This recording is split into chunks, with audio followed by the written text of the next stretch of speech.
In this next category, we're moving on to a friend who's struggling in some way. Previously, we worked with a friend who is enjoying themselves, enjoying life in some way. And of course, these categories are mutable. They're always changing. But here, we're going to look at a friend who we think of when we think of the word struggle. Someone who seems to feel alone or cut off, someone who's having a difficult time in life.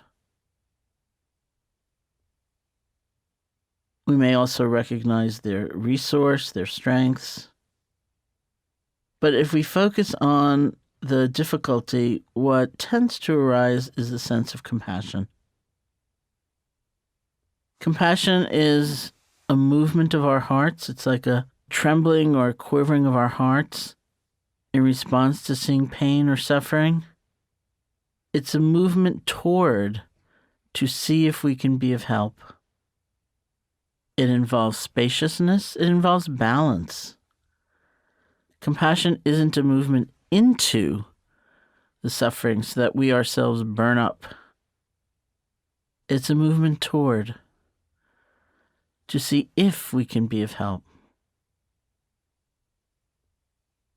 One of the more frustrating realities of life is that we cannot control the unfolding of events. We can't insist our friend follow our advice, for example, and get a whole lot happier. Or that life itself treat them differently.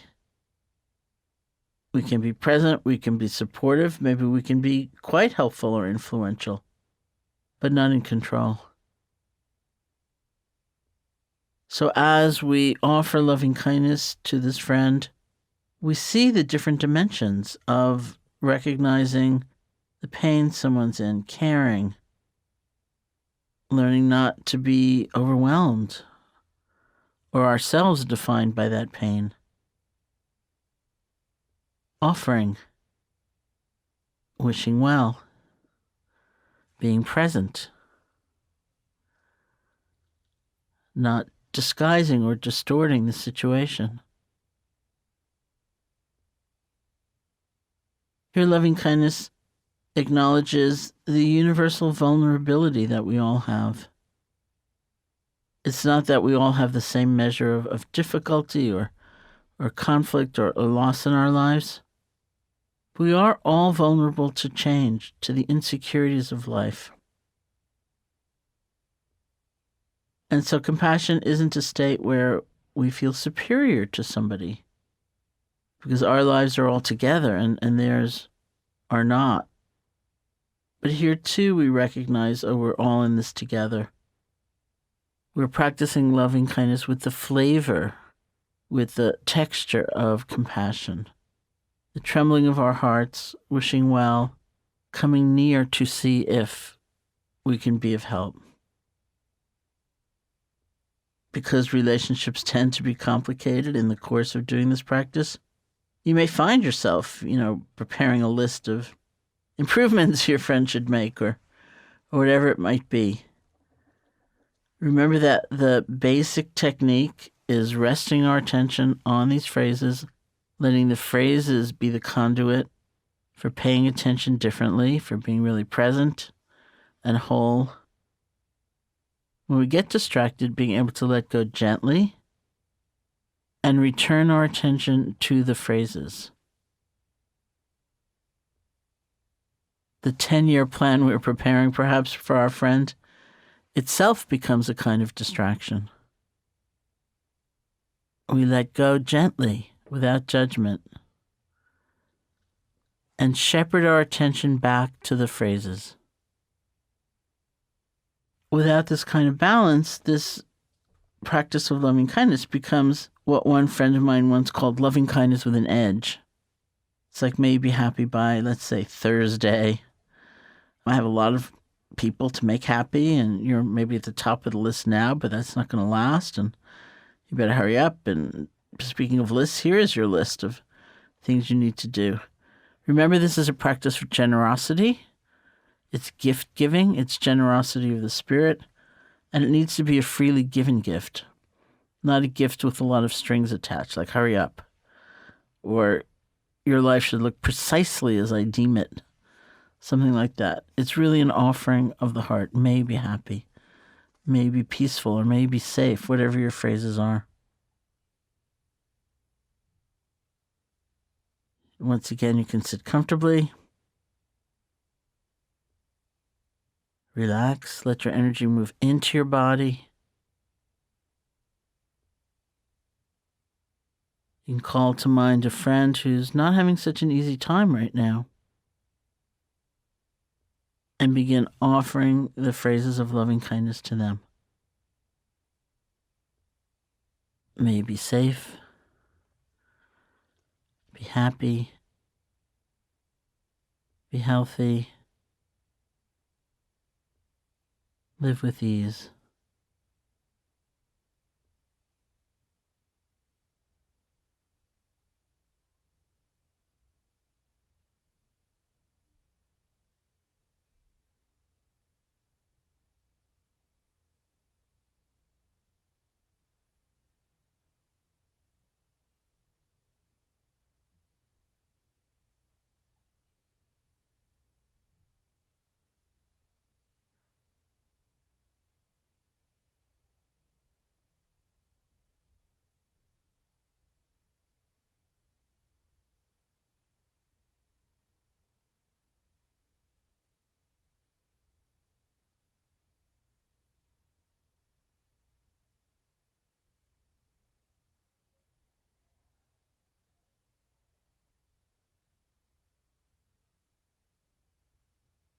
You might spend a few moments with this friend thinking of the strengths that they do have, or the goodness within them.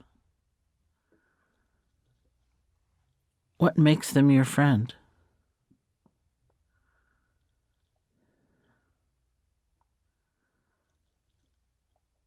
And then offer the phrases of loving kindness to them.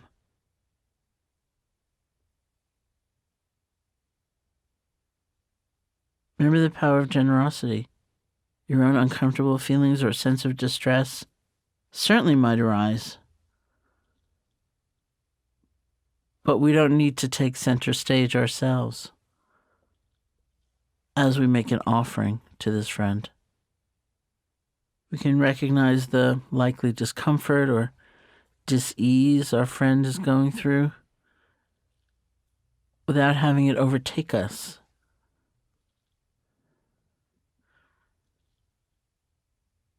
We care and we offer. We practice generosity of the spirit.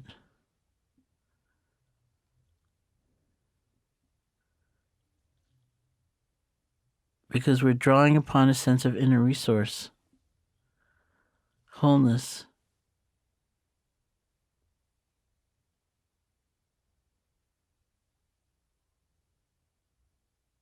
We recognize that in our friend, in spite of the situation that they're in right now.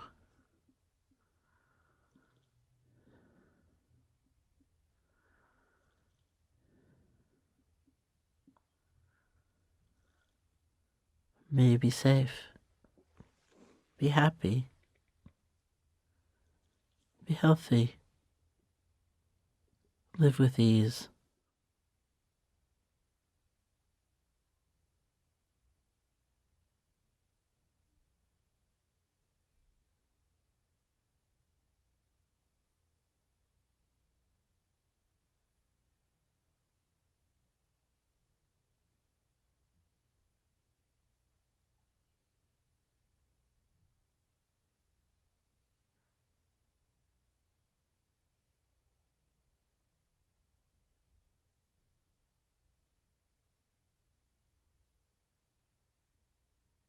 Remember that each of these phrases can have layers and layers of meaning. Like, what is health anyway?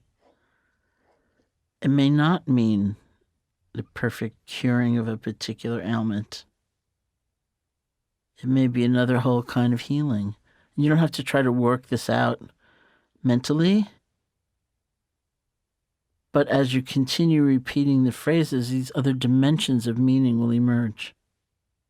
And if for some reason the phrases themselves are a struggle, it's fine to alter them for a particular situation, especially if new phrases come easily.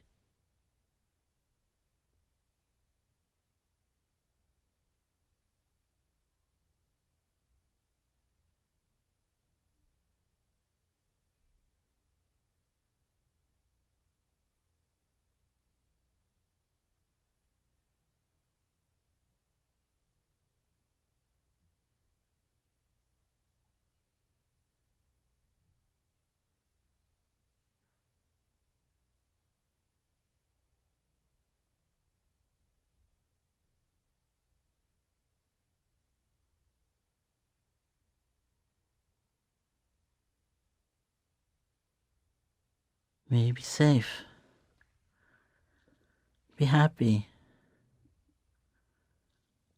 Be healthy. Live with ease. Let the phrases be the conduit for the heart's energy. It's gift giving. It's blessing.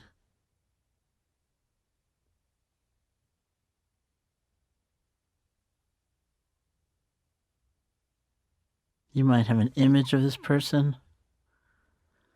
Say their name to yourself. Get a feeling for their presence as though they were right here. And offer the phrases of loving kindness to them.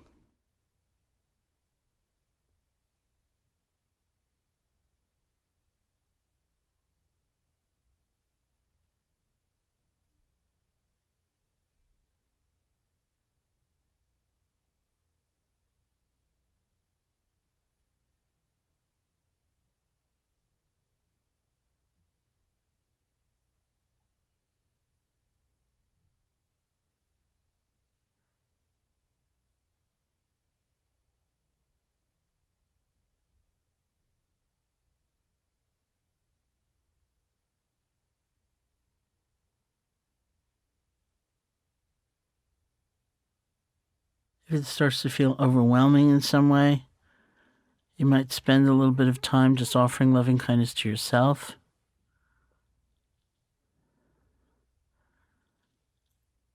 And once you feel more balanced, again return to the offering of loving kindness to this friend.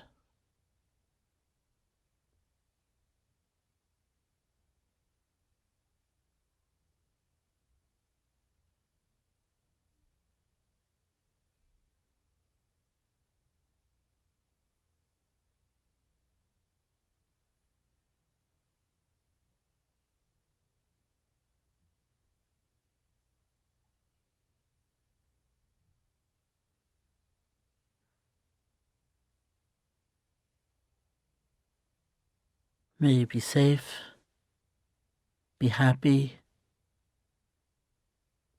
be healthy,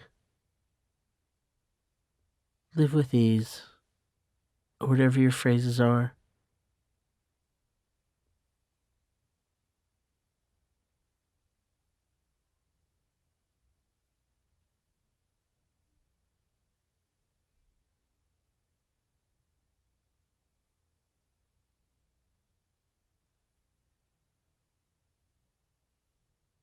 Remember, this is a practice of opening our own minds and hearts, experiencing greater freedom from conditioning of fear and withholding.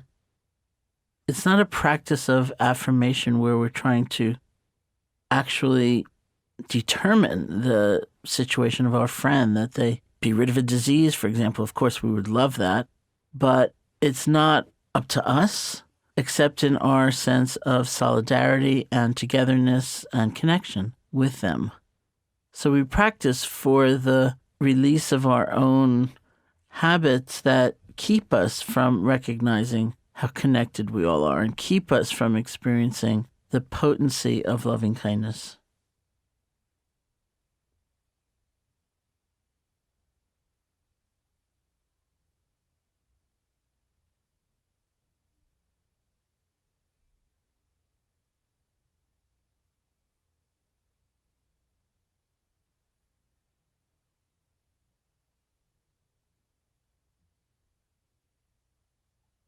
And when you feel ready, you can open your eyes or lift your gaze and end the session.